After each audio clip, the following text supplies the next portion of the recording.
So President Clinton just called Governor Frank Keating, and he says that 3 FBI anti-terrorist teams are en route to Oklahoma City. Right now, they are saying that this is the work of a sophisticated group. This is a very sophisticated device, and it has to have been done by an explosives expert, obviously with this type of explosion. The Justice Department is reporting that a second explosive device has been found in the A.P. Murrah building in downtown Oklahoma City. We should find out an awful lot when the bombs are taken apart. I think it was a great stroke of luck. As you're mentioning, it's hard to talk about luck on a day like today in Oklahoma City, but it was a great stroke of luck that we actually have got diffused bombs. It's through the bomb material that we will be able to track down who committed this atrocity. First bomb that was in the federal building did go off. It did the damage that you see right there. The second explosive was found and diffused.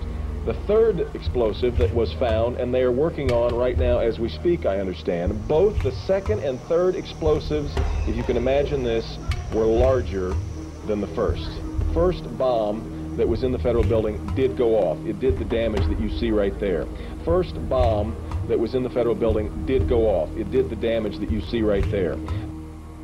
Still another problem, according to these groups, is the executive branch making a grab for much more police power, some of it highly questionable in the aftermath of the Oklahoma City bombing. It shouldn't be the case that Americans have to worry that their phone could be tapped.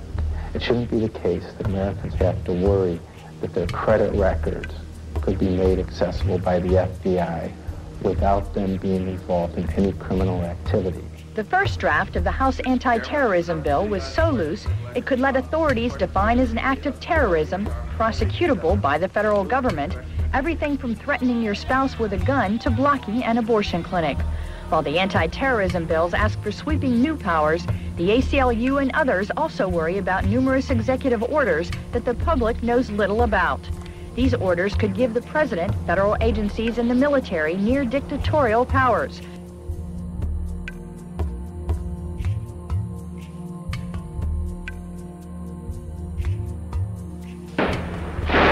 Talk to any police official anywhere, and pretty soon he'll bring up the shootout. February 1997.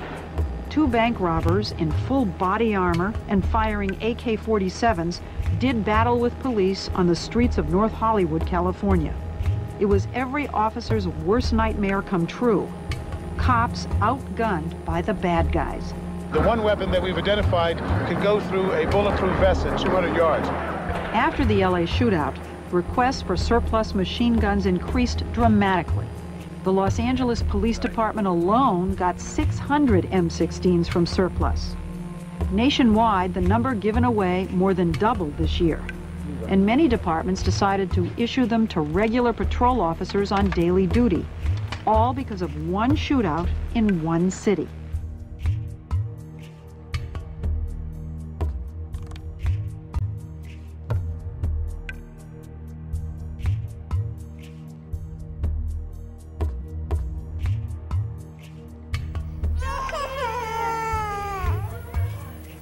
Till now, the diagnosis is not settled for this child. We complain from prolonged fever and this wasting.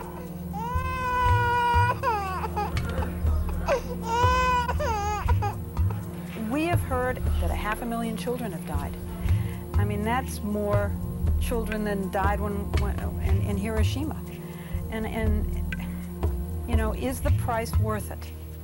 I think this is a very hard choice, but we think the price is worth it. Worth it because she believes the sanctions are working. In November 1997, former U.S. Attorney General Ramsey Clark headed a delegation of the International Action Center on his 7th trip to Iraq to investigate the continued effects of the United Nations sanctions on the population.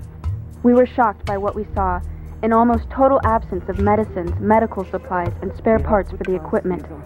Despite the heroic efforts of medical personnel, babies, children, and the chronically ill continued to die in vast numbers. The United States government claims that Saddam Hussein is to blame for the crisis. What is the real cause of the suffering? The sanctions. They are an extension of the 1991 United States war against Iraq.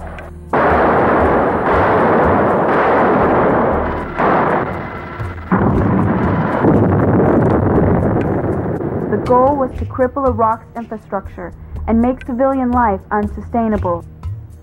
We demonstrated the capacity of technology to cripple a country without ever setting foot on it in the Persian Gulf. It's important to recognize that because it goes hand in hand with the sanctions.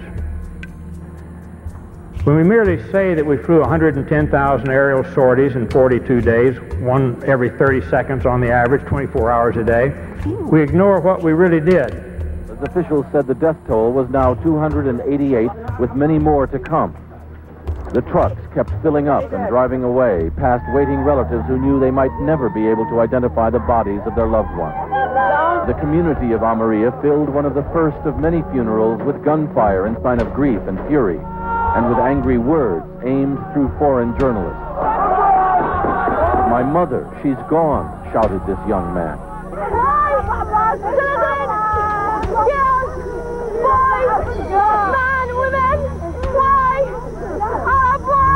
This woman asked, "Could not all your modern technology tell you that there were children and women here?" Bill Blakemore, ABC News, in the Amaria district of Baghdad. We destroyed every silo for grain or anything else storing food in the whole country. We destroyed all the storage and processing of food plants throughout the country. Even dates, the world's biggest exporter of dates. Famous processing and packaging plants in Baghdad, deliberately destroyed. We didn't want them to be able to feed themselves for a long, long time. We're all aware of the famous little powdered milk plant.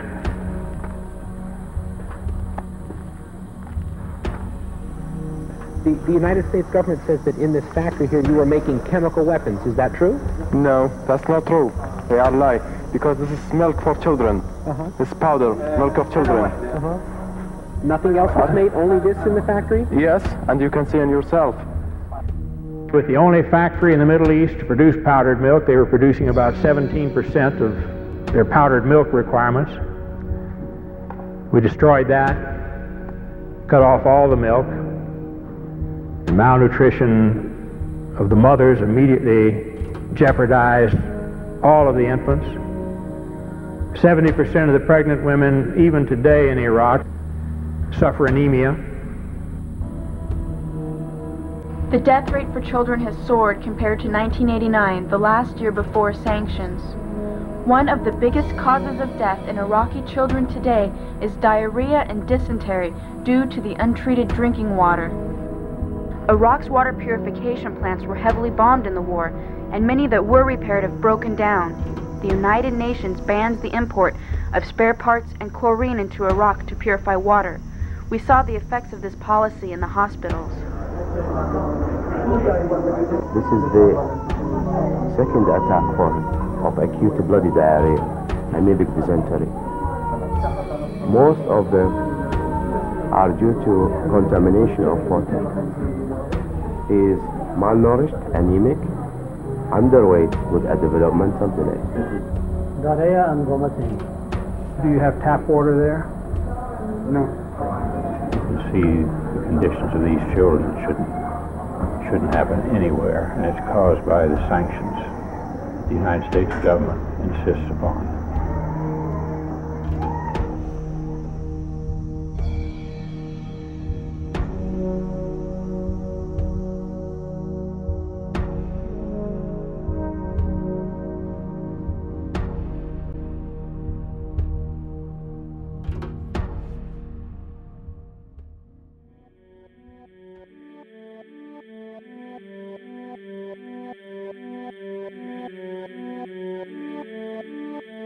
The daily life we perceive with our five senses is not reality. Quantum physics has shown that space and time are illusions of perception. Therefore, our bodies cannot truly be a reality if they occupy this space. Ernest Rutherford performed an experiment in Manchester that revealed to him the shape of the interior of an atom. Scientists were shocked to discover that the atom is almost entirely empty space. The question then became, how could this empty atom possibly make the solid world around us? Our true consciousness does not exist in our brains or in our bodies. But this illusion of our individual bodies, along